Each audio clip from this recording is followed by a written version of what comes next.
The comparison started before I could walk. Derek was born first. 3 years older. 3 years of being the center of attention before I arrived and, according to family legend, ruined everything.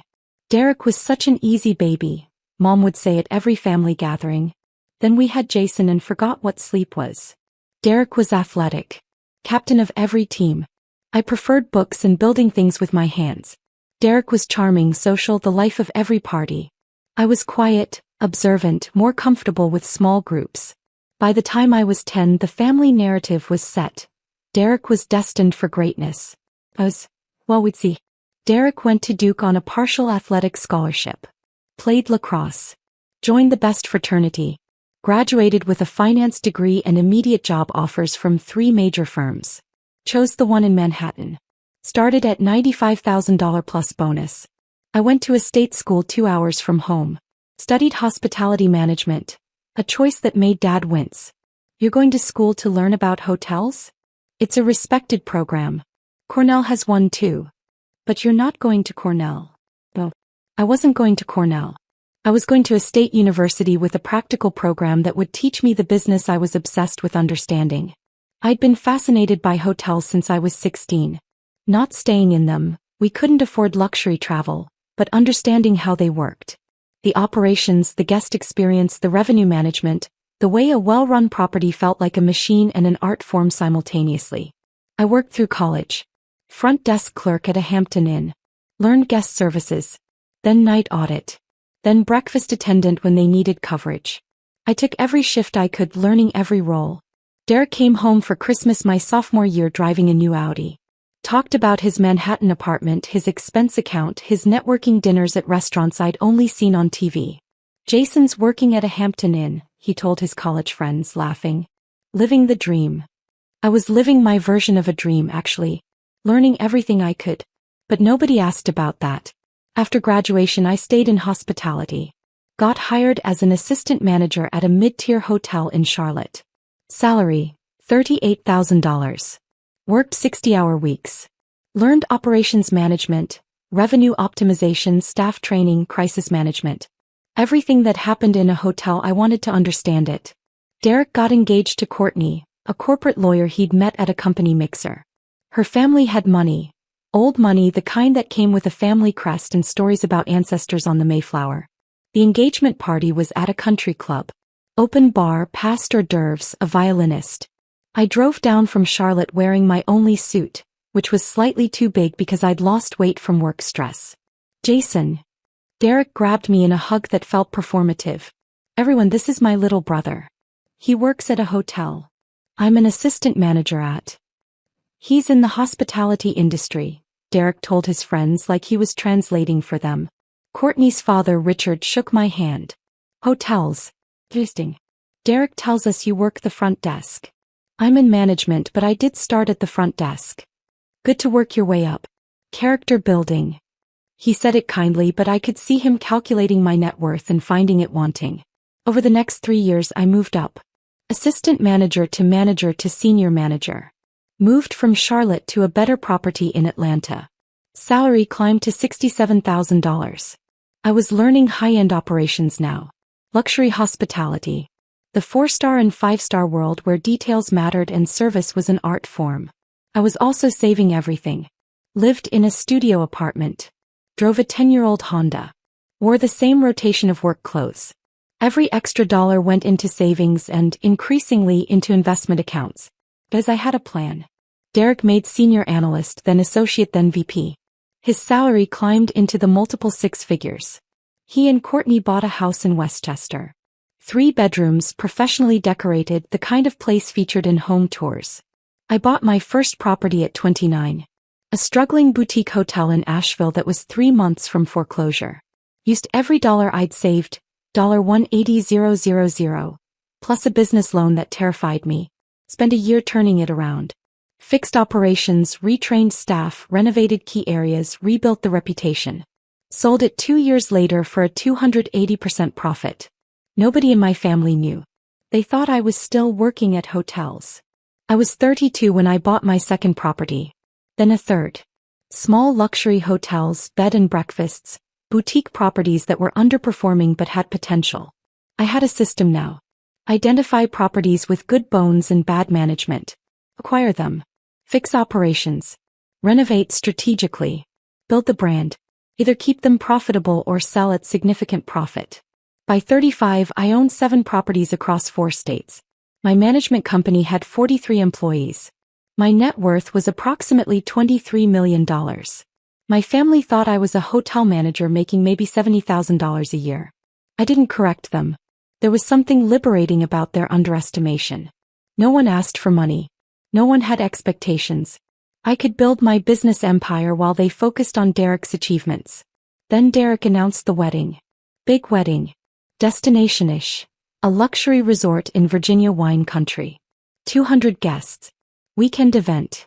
The wedding of the century, according to Mom's weekly texts. The venue was the Belmont Estate Resort. I received the invitation 4 months in advance. Heavy cardstock hand calligraphy, probably cost $40 per invitation. The Belmont Estate Resort. I owned the Belmont Estate Resort. I'd acquired it 18 months earlier for $8.4 million. A stunning historic property that had been criminally mismanaged. Spent $3.2 million renovating. It was now the highest-rated luxury resort in Virginia wine country. Booked at 89% capacity year-round. Average room rate, $1,850 per night. The wedding coordinator working with Courtney and Derek had no idea I was the owner. My properties operated under a management company name, Riverside Hospitality Group. I kept an extremely low profile. Only the general managers and my executive team knew what I looked like. I RSVP'd yes to the wedding. 3 weeks before the event, Mom called. Jason, we need to discuss the hotel situation. What situation? Well, Derek reserved a room block at the Belmont Estate for family. But the rooms are very expensive. $2,000 per night for the wedding weekend. Okay. Jason, that's $6,000 for 3 nights. Plus they have mandatory resort fees, dining minimums, all these extras. It'll be close to $9,000 total. I can handle it, Mom. She laughed, not unkindly but like I'd said something naive. Honey, be realistic. That's more than you probably make in a month. We found a nice budget motel about 8 miles away.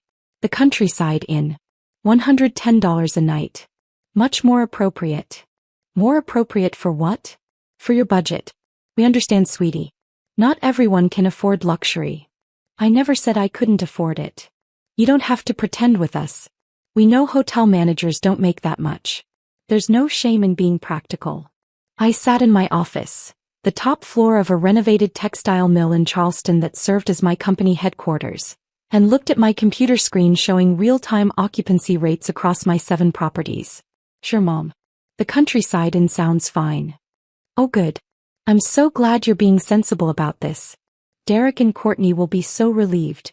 They felt terrible about the cost, but they really wanted the Belmont Estate. They wanted the resort I owned. Perfect. 2 weeks before the wedding, Derek called. Hey Jason. Mom told me about the motel situation. It's fine. Look, I'm not trying to be a dick, but I wanted to give you a heads up. The Belmont Estate is really upscale. Like really upscale. The dress code for dinner is business casual minimum. The spa requires reservations weeks in advance. Everything is expensive. I'll keep that in mind. I just don't want you to feel out of place. Maybe stick to the motel restaurant for meals? The Belmont Estates restaurant is like $80 per entree minimum. Noted. And obviously you're invited to all the wedding events. But if some of the pre-parties are too pricey, no one will judge you for skipping. Appreciate the consideration, Derek. After I hung up, I texted my general manager at the Belmont Estate. Thomas, I'll be attending the Morrison Bennett wedding next weekend. Maintain confidentiality about ownership. I'll check in at the Countryside Inn under my name. Monitor the wedding party for any issues. His response came immediately. Understood, Mr. Rivera. Should I reserve your usual owner's suite just in case? Yes, but keep it off the books. I'll decide day of whether to use it. The wedding weekend arrived. I drove to Virginia in my normal car, a 3-year-old Lexus ES 350. Nice but not flashy. Loaded my modest suitcase into the trunk and made the 4-hour drive. I passed the Belmont Estate first. The long tree-lined driveway, the historic mansion gleaming white in the afternoon sun, the professionally maintained grounds, the discreet parking area for luxury vehicles. I'd overseen every detail of the renovation personally. It was perfect. Kept driving to the countryside inn. It was exactly what you'd expect for $110 a night. Aging strip motel off the highway. Parking lot with weeds growing through cracks. A flickering neon sign. The room smelled like artificial air freshener trying to mask decades of cigarette smoke. The Wi-Fi barely worked. The bed was lumpy. The AC rattled. I unpacked my wedding clothes, hung them in the questionable closet, and sat on the worn bedspread checking my phone. 17 emails from various property managers. Revenue reports showing we were up 31% year-over-year. 2 acquisition opportunities requiring review. An interview request from a hospitality industry magazine. I handled it all from the countryside and while my family stayed at the property I owned. The welcome dinner was Friday evening at the Belmont estate. I arrived at 6:45 p.m., parking my Lexus among the Mercedes, BMWs and Teslas filling the lot. The estate looked perfect. My facilities team had done exceptional work. The gardens were immaculate. The outdoor lighting created a magical ambience. Everything precisely as I'd approved in the design plans. I walked into the main reception hall. Crystal chandeliers. Original to the 1920s building, restored at significant cost. The parquet floors refinished to gleaming perfection. Fresh flowers everywhere, arrangements that probably cost $600 each. Derek and Courtney held court near the bar. Derek wore a custom suit that probably cost $3,000. Courtney's cocktail dress was designer, her jewelry substantial. I wore a J.Crew suit I'd owned for 4 years. Clean, appropriate, unremarkable. Jason. Derek spotted me. You made it. I accepted his hug. Congratulations. Isn't this place incredible? Worth every penny. The rooms are insane. Our suite has a fireplace, a soaking tub, a private balcony. $2,000 a night but totally worth it. It's beautiful. How's the countryside inn? He said it sympathetically like asking about a terminal diagnosis. It's fine. Well hey, at least you're here. That's what matters. Come get a drink, open bar tonight. One of the perks of paying $85,000 for the wedding package. I knew the actual package cost $127,000, but I didn't correct him. The bar served top-shelf everything. I ordered a bourbon, a $40 pour that Derek didn't pay for since it was included in his package. The family gathered. Mom and dad, aunts and uncles, cousins I hadn't seen in years. Everyone dressed in expensive clothes, talking about their expensive lives, celebrating this expensive wedding. I found a corner and observed. Jason. Courtney's father, Richard, approached with a bourbon of his own. Good to see you. How's the hotel business? It's going well. Still managing that place in. Where was it? Atlanta. I'd left Atlanta 6 years ago, but still in hospitality, yes. Good. Honest work. Not everyone needs to be a VP like Derek. He clapped me on the shoulder. The world needs people to run the hotels, not just stay in them. He laughed at his own observation and moved on to talk to someone more interesting. Dinner was served. A 5-course meal I'd personally approved when reviewing the Belmont Estate's catering contracts. Every dish executed perfectly. My culinary team was exceptional. I sat at table 14, near the back, between Derek's college roommate's girlfriend and Courtney's second cousin twice removed. The important people, Derek's business colleagues, Courtney's family, the wedding party, sat up front. At table 1, Derek stood to give a toast. Talked about his journey. Meeting Courtney. Building his career. Buying their house. Living the dream. Everyone applauded. No one mentioned me. I hadn't expected them to. After dinner, the party moved to the terrace. More drinks, desserts, mingling. I stood by the balustrade overlooking the gardens, thinking about the landscape design decisions I'd made during renovation. The lighting levels, the plant selections, the sight lines. Jason. Mom appeared slightly tipsy. Are you having fun? It's lovely. Isn't this place amazing? Can you imagine staying somewhere like this regularly? Derek and Courtney are so blessed. It's very nice. Maybe someday you'll be able to afford a place like this. If you work hard, maybe become a general manager or something. I was the owner, but maybe. That's the spirit. Dream big. She patted my cheek and wandered off to join the other mothers, all comparing notes on their successful children. I checked my phone. Text from Thomas, my general manager. Mr. Rivera, the Morrison party has lodged 3 complaints today. Guest services documented everything per protocol. I typed back, what kind of complaints? Room temperature, minibar pricing, spa availability. Standard grievances but increasingly aggressive tone. Staff reports Mr. Morrison has been demanding special treatment, citing the wedding package cost. Document everything. Maintain professional service standards. No exceptions. Understood. The evening continued. Dancing, more drinks, more celebration. Derek and Courtney in the center of everything, radiating happiness and success. I left around 10 p.m. Drove back to the countryside inn.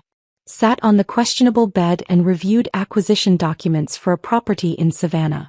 Saturday morning, I returned to the Belmont estate for the wedding ceremony. 2 p.m. start time. I arrived at 1:45, parking in the overflow lot. The ceremony space looked perfect. White chairs arranged in precise rows on the south lawn. Flower arrangements that had cost $23,000. A string quartet playing Vivaldi. The ceremony arch draped in fabric and roses. $8,000 for that installation alone. I sat in the back row. The ceremony was beautiful. Courtney looked stunning. Derek cried during his vows. Richard walked his daughter down the aisle like he was delivering a queen. Everyone sobbed appropriately. After the ceremony, guests moved to the cocktail hour while the staff transformed the ceremony space into the reception area. I knew the logistics intimately, had reviewed the timeline with Thomas 3 times to ensure flawless execution. The cocktail hour featured past hors d'oeuvres, multiple bars, a raw seafood station and a jazz trio. Guests mingled on the terrace. I found a quiet spot near the fountain. Jason. Uncle Mark appeared. Hell of a wedding, huh?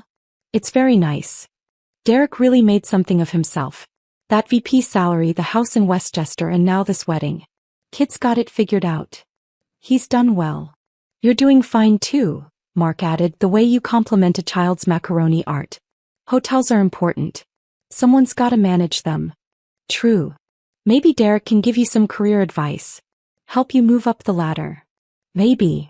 He wandered off. I checked my phone. Another text from Thomas. Additional complaints from Morrison party. They demanded late checkout without fees, complained about parking distance from building, requested comp spa services. All denied per standard policy. Mr. Morrison requested to speak with ownership. I smiled and replied, not yet. Maintain protocol. The reception began. Grand ballroom, capacity 240, renovated at a cost of $1.4 million. Crystal chandeliers I'd had specially restored. A dance floor that had required structural reinforcement. Floor-to-ceiling windows overlooking the estate grounds. Dinner was exquisite. Filet mignon, Chilean sea base, vegetarian Wellington. Wine pairings that cost more per bottle than most people's weekly grocery budget. I sat at table 19 this time. Even farther back. Between distant relatives who spent most of dinner on their phones. The toasts began. Best man talked about Derek's ambition. Maid of honor talked about Courtney's grace. Richard gave an emotional speech about his daughter and his successful new son-in-law. Everyone applauded. Clinked glasses. Celebrated. I ate my $280 plated dinner and thought about Monday's conference call with potential investors. Around 8 p.m. I noticed a commotion at table 1. Derek was speaking animatedly to one of the servers. Mom had joined the conversation. Then Courtney's father. The server looked distressed and walked quickly toward the service corridor. I watched, waiting. 5 minutes later, Thomas appeared. My general manager. Impeccably professional in his suit. He approached table 1 with 2 security staff members. I couldn't hear the conversation from table 19, but I saw the body language. Derek gesturing. Thomas remaining calm. Richard pointing at something. Mom looking confused. Then Thomas gestured across the ballroom. Toward table 19. Toward me. Every head at table 1 turned. Thomas began walking through the reception hall. The security team followed. They were heading directly to my table. The band had stopped playing. Conversations died. 200 guests watched as the general manager crossed the room. Thomas stopped at my table. Mr. Rivera, I apologize for the interruption during the celebration. I stood slowly. What seems to be the problem, Thomas? The Morrison party has requested an immediate meeting with ownership regarding multiple service complaints and demands for special accommodations. I see. What specifically? Thomas consulted his tablet. Complaints about room temperature, minibar pricing, parking proximity, spa availability, checkout policies and resort fees. They're demanding full refunds on incidental charges, complimentary service upgrades and late checkout without fees. They've also expressed dissatisfaction with staff responses to their requests. Derek had reached us now. Jason, why is the manager talking to you? Mr. Morrison has questions about hotel policies, Thomas said smoothly. No, I have questions for the owner, Derek said. I've spent $127,000 on this wedding and your staff has been completely inflexible about simple requests. I want to speak with whoever owns this place. You are, Thomas said calmly. Silence. What? Derek said.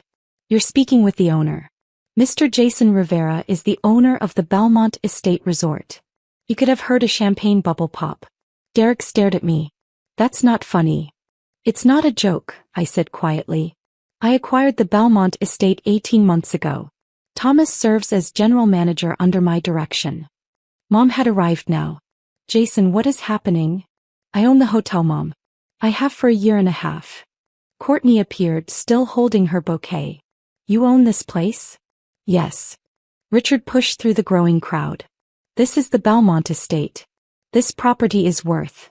He couldn't finish. Approximately $14.7 million current valuation, I supplied. I paid $8.4 million at acquisition and invested $3.2 million in renovations. The ballroom had gone completely silent. 200 guests staring. Derek's face had gone from red to pale. You own a multi-million-dollar resort. This and 6 other properties. I run a hospitality management company. Riverside Hospitality Group. 7 properties across 4 states. 43 employees. Annual revenue around $31 million. But you. Mom couldn't form words. You stay at budget motels. You drive a regular car. You never said. You never asked, I corrected gently. You assumed I was a struggling hotel manager. You told me the countryside inn was more appropriate for my budget. I didn't correct you because it was easier than explaining. Thomas cleared his throat. Mr. Rivera, regarding the complaints? I looked at Derek. Let's address them. Thomas says you've demanded refunds on incidental charges. What charges specifically? Minibar, premium Wi-Fi, spa services, parking, Derek said weakly. All clearly disclosed in your booking contract. What else? Late checkout without fees. Standard policy is checkout by 11 a.m., late checkout by request with fees depending on occupancy. We're at 94% occupancy this weekend. Late checkout would prevent us from preparing rooms for incoming guests. We spent $127,000 on this wedding. Derek protested. You spent $127,000 on a comprehensive wedding package that included ceremony space, reception venue, catering, bar service, accommodations for the wedding party and coordination services. All of which have been provided exactly as contracted. Incidental charges are separate. That's standard hospitality industry practice. Courtney was crying now, her wedding makeup running. You're really going to charge your own brother extra fees? I'm going to enforce the same policies I enforce for every guest, I said calmly. That's how you run a successful property. Consistent standards. Richard looked like he might faint. You let us think you were nobody. I let you assume what you wanted to assume, I corrected. You asked if I worked at hotels. I do. I own them. You just didn't ask enough questions to learn that. Derek found his voice, though it shook. This whole time. 9 years. You've been building this and we had no idea? You weren't interested. Every time I tried to talk about my work, you changed the subject to your achievements. After a while I stopped trying. We would have listened if we'd known you were successful. Would you? Or would you have just treated me differently because of the money? Like you're all treating me right now. The crowd of guests had grown. Everyone watching this family drama unfold at what was supposed to be an elegant wedding. Thomas held up his tablet. Mr. Rivera, for the record, do you approve the requested accommodations? Late checkout, refunded charges, complimentary upgrades. I looked at my brother, at my parents, at the family that had spent 9 years dismissing everything I'd built. No, I said clearly. All charges stand as contracted. Standard checkout time applies. No exceptions. But we're family. Mom said desperately. Exactly, I said. Your family. You spent 9 years thinking I was a failure while I built a $31 million business. You put me in budget motels while you stayed in luxury hotels I own. You gave me advice about climbing the ladder while I owned the entire building. And you never once asked real questions about my life. Dad had tears in his eyes. We didn't know. You didn't care to know, I corrected. There's a difference. You were comfortable with your version of me, the struggling little brother who made Derek look better by comparison. Questioning that narrative would have been uncomfortable. Derek sat down heavily. This is Jason. You're actually rich. I'm successful in my industry, I said. I built something meaningful. Whether that makes me rich is subjective. Your net worth, Richard said weakly. With 7 properties. Is private information, I said firmly. But since everyone's so interested, approximately $23 million, most of it tied up in property equity and business assets. The number seemed to echo through the silent ballroom. Courtney made a small sound like she'd been slapped. You're worth more than my parents. Again, most of it is illiquid. But yes, probably. Uncle Mark had pushed to the front of the crowd. All those times I gave you career advice. Told you to learn from Derek. I remember. Derek makes excellent money, I interrupted. His success is legitimate. He's a VP at a major firm. That's genuinely impressive. His career has nothing to do with mine. They're different paths. But you're a millionaire, Mark said, like testing the word. Yes. Thomas was still standing patiently. Mr. Rivera, shall I return to my duties? The kitchen needs final approval for dessert service timing. Yes, Thomas. Proceed as planned. And Thomas? Make sure Mr. Morrison's final bill is itemized completely. Every charge clearly documented. Of course, sir. Thomas departed with the security team. The crowd slowly dispersed, guests returning to their tables, whispering furiously. I remained standing at table 19. Derek hadn't moved. Just sitting there staring at nothing. Mom approached carefully like I might break. Jason, can we talk? Privately. There's nothing private to say. You know now what I do. What I've built. If you want a relationship going forward, it has to be based on reality. Not the comfortable fiction you preferred. We love you, she said, crying now. You love the version of me that didn't challenge Derek's position as the golden child. I'm not interested in being that person anymore. I picked up my phone and wallet. I'm going to head out. Please enjoy the rest of your reception. The dessert course is exceptional. I approved the menu personally. Where are you going? Mom asked. Probably back to the countryside inn. Maybe I'll upgrade to my actual suite here. Haven't decided. You have a suite here? Derek asked hollowly. Owner's suite.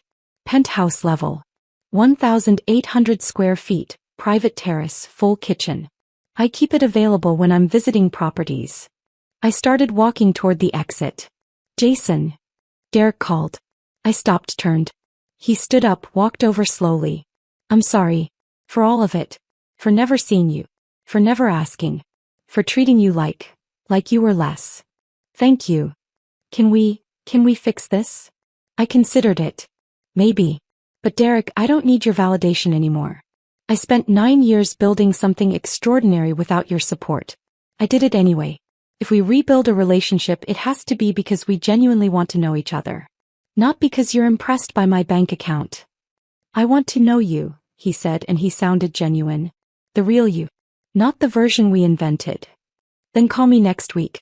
Actually ask about my work. Listen to the answers. We'll see if we can build something real.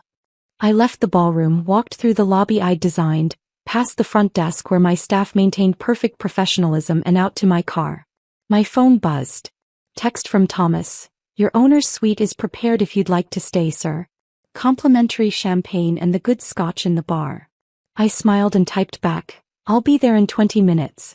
Please have housekeeping prepare the suite." I drove back to the countryside in one last time. Packed my bag, checked out, and drove back to the Belmont estate. The night manager checked me in personally.